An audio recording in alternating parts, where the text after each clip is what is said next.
नमस्कार दोस्तों, स्वागत है आप सभी का एक बार फिर से हमारे YouTube चैनल पर। दोस्तों, इस साल 2024 में वट सावित्री व्रत 6 जून गुरुवार के दिन है। वट सावित्री के दिन शनि अमावस्या यानी शनि जयंती भी है। वट सावित्री व्रत पर सुहागिनें अपने पति की लंबी उम्र की कामना करते हुए व्रत रखती है। वट सावित्री व्रत के दिन अगर शुभ मुहूर्त पर वट वृक्ष की पूजा की जाए तो वैवाहिक जीवन में सुख, शांति और समृद्धि का वास होता है। दोस्तों, वट सावित्री में हम आपको उपाय भी बताएंगे, मुहूर्त भी बताएंगे और कौन सी ऐसी गलती है जिसे नहीं करना चाहिए, किस महिला को पूजा नहीं करनी चाहिए तथा व्रत नहीं रखना चाहिए, पूजा करते समय कौन सी गलती नहीं करनी चाहिए, सावित्री माता को क्या चढ़ाना चाहिए और क्या नहीं चढ़ाना चाहिए, जानते हैं सब कुछ इस वीडियो में। ये 3 चीजें सावित्री माता को कभी मत चढ़ाना। साथ ही साथ वट सावित्री के व्रत में ऐसे कपड़े भूल कर भी मत पहनना, इससे पति की मृत्यु हो जाती है। दोस्तों, जानते हैं कि वट वृक्ष पूजा का शुभ मुहूर्त। दोस्तों, वट वृक्ष का व्रत हर सुहागिन महिला बड़ी धूमधाम के साथ मनाती है। ऐसी मान्यता है कि इस व्रत को रखने से पति की आयु लंबी होती है। अखंड सौभाग्य और संतान सुख पाने की कामना के साथ महिलाएं इस व्रत को रखती हैं। करवा चौथ की तरह ही वट सावित्री का व्रत खूबसूरत माना जाता है। वट वृक्ष की पूजा करके पति की दीर्घायु की कामना की जाती है तथा कुशल जीवन की कामना की जाती है। वट सावित्री का व्रत वही महिला रखती है जो अपने पति को खुश देखना चाहती है तथा आपसी प्यार को मजबूत रखना चाहती है। जो महिलाएं अपने पति से बहुत प्रेम तथा बेइंतहा मोहब्बत करती है, वही महिलाएं वट सावित्री का व्रत करती हैं। जो महिलाएं अपने पति को 7 जन्मों तक प्राप्त करना चाहती हैं, वही महिला वट सावित्री तथा करवा चौथ का व्रत करती हैं। इस व्रत में जब तक व्रत का पारण नहीं हो जाता तब तक खाने को देखकर जीभ नहीं लपलपानी चाहिए, मुंह में पानी नहीं लाना चाहिए। व्रत टूट जाता है। माता सावित्री क्रोधित हो जाती हैं। खाने के प्रति जब तक व्रत संपूर्ण ना हो जाए तो भोजन के लिए लालसा नहीं रखनी चाहिए। शास्त्रों के अनुसार माना जाता है कि जिस पति पत्नी को सबसे अधिक प्रेम को अगर बढ़ाना है तो वट सावित्री व्रत तथा करवा चौथ व्रत आदि संपूर्ण विधि विधान से करने पर पति पत्नी में और अधिक प्रेम बढ़ जाता है। ये व्रत ही नहीं है, अपितु इसमें पति के प्रति प्रेम भी छुपा होता है। लेकिन आज हम आपको बताएंगे वट सावित्री के व्रत में ऐसी कौन सी 3 चीजें हैं जिन्हें सावित्री माता को नहीं चढ़ाना चाहिए तथा पूजा में इन चीजों को शामिल नहीं करना चाहिए, नहीं तो आपका व्रत टूट जाएगा और आपको पाप लग जाएगा। दोस्तों, महाराष्ट्र, यूपी, बिहार और झारखंड में इस पर्व की अहमियत बहुत ज्यादा है। यहाँ तक कि विदेशों में रहने वाली महिलाएं भी अपने पति के लिए वट सावित्री व्रत अवश्य रखती हैं। दोस्तों, हिंदू कैलेंडर पंचांग के अनुसार इस साल ज्येष्ठ अमावस्या तिथि 5 जून शाम 7:54 पर शुरू होगी, जिसका समापन 6 जून शाम 6:07 पर होगा। उदय तिथि के अनुसार इस बार वट सावित्री व्रत 6 जून गुरुवार को रखा जाएगा। पूजा के लिए शुभ मुहूर्त प्रातः 11:52 से लेकर दोपहर 12:48 तक रहेगा। गुरुवार का दिन यानी श्री हरि का वार होगा। धन लक्ष्मी का वार होता है। इस दिन कोई भी सुहागन महिला जब व्रत रखती है तो घर में साक्षात भगवान विष्णु तथा धन लक्ष्मी का आगमन होता है। श्री हरि आएंगे तो लक्ष्मी भी दौड़ी चली आएंगी। दोस्तों, शुभ मुहूर्त में जो नारी वट सावित्री का व्रत करती है उसका पति धन ऐश्वर्य से माला माल हो जाता है, उसकी आयु बढ़ जाती है, पति पत्नी का प्यार अमर हो जाता है, नजदीकियां बढ़ जाती हैं, आपको किसी की नजर नहीं लगती, क्योंकि वट सावित्री का व्रत पति पत्नी के अटूट रिश्तों को दर्शाता है, प्रेम को बढ़ाता है। दोस्तों, आप जानते हैं वट सावित्री व्रत में 3 चीजें कभी भी नहीं चढ़ानी चाहिए, घोर पाप लगता है। नंबर 1 पर आता है, सबसे पहले तो आपको बता दें ये व्रत पति के लिए किया जाता है, इसीलिए 16 श्रृंगार इस दिन अवश्य कर ले। नंबर 2, वट सावित्री व्रत में काले कपड़े तो भूल कर भी ना पहने। इसी दिन यानी 6 जून को शनि जयंती भी है। शनि महाराज को काले कपड़े बिल्कुल भी पसंद नहीं है। ऐसे में सुहागन महिलाओं के लिए काला वस्त्र अशुभ माना जाता है। साथ ही साथ वट सावित्री के व्रत में सफेद कपड़े भी कतई ना पहने। सुहागन महिलाओं के लिए सफेद कपड़े उनके लिए विधवा होने का रूप माना जाता है। इस दिन आपको लाल वस्त्र पहनने चाहिए, जिससे सावित्री माता प्रसन्न हो जाती है और आपको अखंड सौभाग्यवती का वरदान देती है। नंबर 3, इस समय जितना ज्यादा हो सके श्रृंगार आदि का दान करें। इससे आपके पति पर कभी कोई कष्ट नहीं आएगा। माता सावित्री प्रसन्न होती है, लेकिन याद रहे खुद का मेकअप दान ना करें, बाहर से खरीद कर ही दान करें। इससे आपके जीवन में कभी भी धन की कमी नहीं होगी। दोस्तों नंबर 4, शास्त्रों के अनुसार माना जाता है कि वट सावित्री के व्रत में व्रतधारी को नमक का सेवन नहीं करना चाहिए। घर में किसी भी व्यक्ति को मांस मदिरा का सेवन नहीं करना चाहिए। इस समय सहवास नहीं करना चाहिए।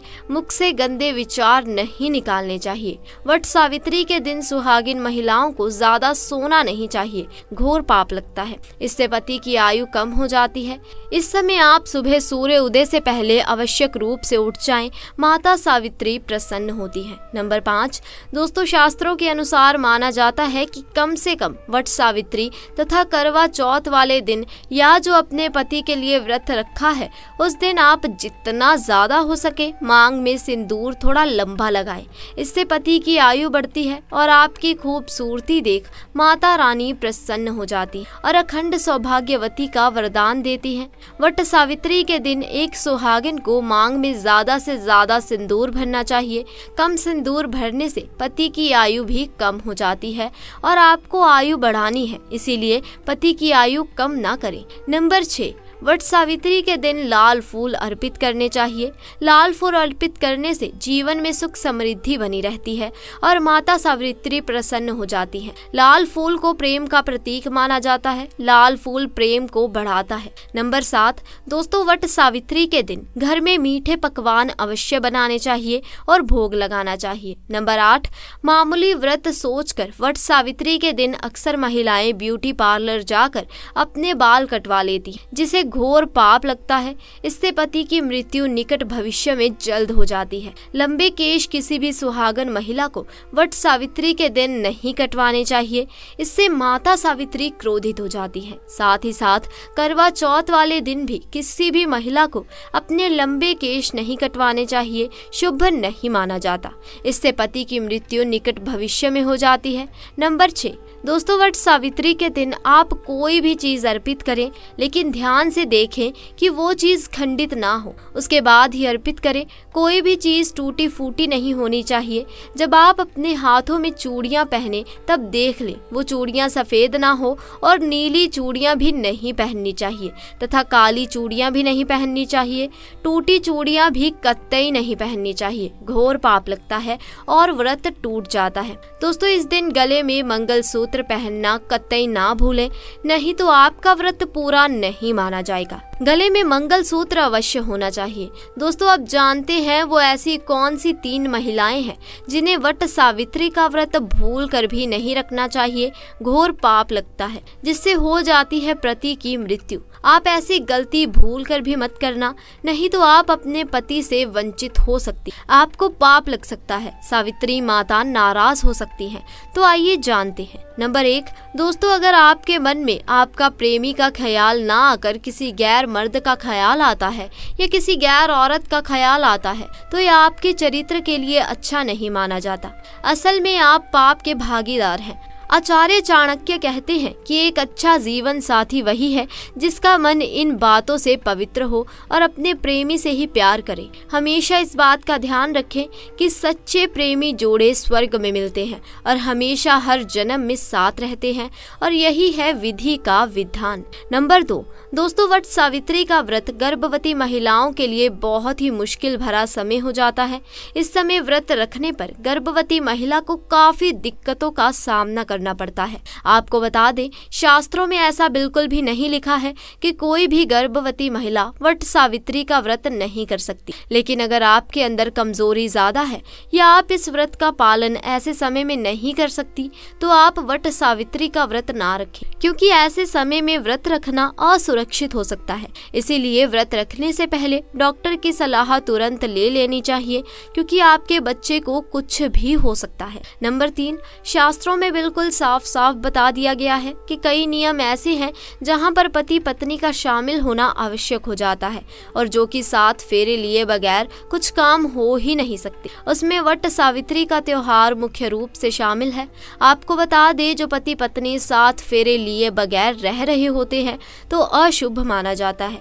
ऐसे रिश्ते वट सावित्री का व्रत रखने में सक्षम नहीं होते, बल्कि ऐसे रिश्ते अशुभ होने के साथ ही कलंकित भी माने जाते हैं। नंबर 4, पति पत्नी में अगर काफी लंबे समय से झगड़े हो रहे हैं और बात तलाक तक पहुंच गई है तो ऐसे समय में वट सावित्री का व्रत ना रखें। लंबे समय से पति से दूरियां और एक दूसरे से नफरत पैदा होना वट सावित्री का व्रत रखने पर पाप का भागीदार तो बनाता ही है, साथ ही साथ वो व्रत भी खंडित हो जाता है। इसीलिए पहले अपने झगड़ों को सुधारें, फिर व्रत का पालन करें, क्योंकि ये त्योहार नफरत का नहीं प्यार का है। दोस्तों, अब अंतिम जानकारी। अगर आप अपने वट सावित्री के दिन ये उपाय कर लेते हैं तो समझिए कि आपके पति की आयु दीर्घायु होने से तथा घर में धन लक्ष्मी आने से कोई रोक नहीं सकता। अगर आपने वट सावित्री के दिन ये उपाय नहीं किया तो समझो आपको कोई फल प्राप्त नहीं होगा। बस ये वीडियो थोड़ा लंबा है, लेकिन आपके फायदे के लिए ही है। ये उपाय हर सुहागिन को करना चाहिए। आइए जानते हैं। दोस्तों, सुहागिन स्त्री तथा देवियों का मुख्य श्रृंगार बिंदी है। बिंदी सुहागिन की निशानी मानी जाती है और इसके अंदर कष्टों को दूर करने की क्षमता होती है। माता सावित्री को बिंदी अति प्रिय है। तो आज मैं आपको वट सावित्री के दिन आप लोगों को बिंदी से किए जाने वाले प्राचीन उपाय बताऊंगी। ये वीडियो आपके फायदे के लिए पूरा जरूर देखें। ये आपकी निर्धनता, आपकी गरीबी, आपकी सारी समस्याओं को चुटकियों में समाप्त कर सकती है। हम जो भी जानकारी बताते हैं ये प्राचीन ज्ञान की जानकारी बताते हैं, शास्त्र में लिखी जानकारी को बताते हैं और इस जानकारी को अपना करके आप अपना भाग्य बदल सकते हैं। कभी कभी काफी मेहनत करने के बाद भी हमारे जीवन में तकलीफें इतनी ज्यादा हो जाती हैं कि कोई रास्ता नहीं दिखता। धन दौलत बर्बाद हो चुकी है, धन आने के सभी मार्ग बंद हो चुके हैं। तो पूरी श्रद्धा के विश्वास के साथ ये बिंदी का उपाय करने से आपकी किस्मत बदल जाएगी। तो बिंदी का पर्व किस प्रकार से होता है, इस वीडियो में जानते हैं। दोस्तों, जब जीवन में आपको तकलीफ ही तकलीफ आ रही हो और कोई रास्ता ना दिख रहा हो, धन आने के प्रत्येक मार्ग बंद हो चुके हो, धन दौलत बिल्कुल ही बर्बाद हो चुकी है, तो पूरे विश्वास के साथ आपको वट सावित्री के दिन पीपल के वृक्ष के नीचे चले जाना है और वहां जाकर 7 प्रकार के अलग अलग कलर की बिंदी आपको पीपल को भेंट करनी है। यानी कि माता लक्ष्मी को आपको बिंदी भेंट करनी है। वट सावित्री के दिन पीपल वृक्ष में साक्षात माता लक्ष्मी विराजित रहती है। ये कार्य करने से जीवन में चल रही तकलीफ, बाधा, कष्ट चुटकियों में ही समाप्त हो जाएगा। दोस्तों, दूसरा प्रयोग। वट सावित्री के दिन देवी लक्ष्मी या नव दुर्गा को सावित्री माता को टिकली, महावर, बिंदी, चुनरी और लाल साड़ी अर्पण करने से भी मनोकामना की पूर्ति होती है। विधवत जो भी आपकी इच्छा है, मनोकामना को पूर्ण करना चाहते हैं तो वट सावित्री में ये उपाय अवश्य करना। दोस्तों, तीसरा प्रयोग। ऐसी 9 वर्ष तक की कन्या को लक्ष्मी का स्वरूप बताया गया है, सावित्री माता का स्वरूप बताया गया है, नव दुर्गा का स्वरूप बताया गया है। तो 3 से 9 वर्ष की कन्या को किसी भी शुक्रवार के दिन या वट सावित्री के दिन अपनी श्रद्धा के अनुसार दक्षिणा और एक बिंदी लाल कलर की चुनरी में लपेट कर देने से अगर आपके सर पर कर्ज का भार ज्यादा है वो उतर जाता है, जिससे धन की प्राप्ति होती है, इच्छा की पूर्ति होती है, मनोकामना की पूर्ति होती है। किसी भी प्रकार के मंगल दोष हैं तो वो मंगल दोष दूर हो जाते हैं, सारे दोष दूर हो जाते हैं। जीवन में चल रही प्रत्येक बाधा समाप्त हो जाती है। जो भी वट सावित्री के दिन ये उपाय करता है उससे सावित्री माता प्रसन्न होकर उसके घर को अन्न धन से भर देती हैं। तो दोस्तों आज के लिए बस इतना ही। आपको हमारी आज की ये जानकारी पसंद आई हो तो वीडियो को लाइक ज़रूर करें, अपने दोस्तों और रिश्तेदारों तक इसे ज़्यादा से ज़्यादा शेयर करें और अगर आप हमारे चैनल पर नए हैं तो चैनल को भी जल्दी से जाकर सब्सक्राइब करें। जल्द मिलेंगे ऐसी ही नई और दिलचस्प जानकारी के साथ। तब तक के लिए आपका बहुत बहुत धन्यवाद।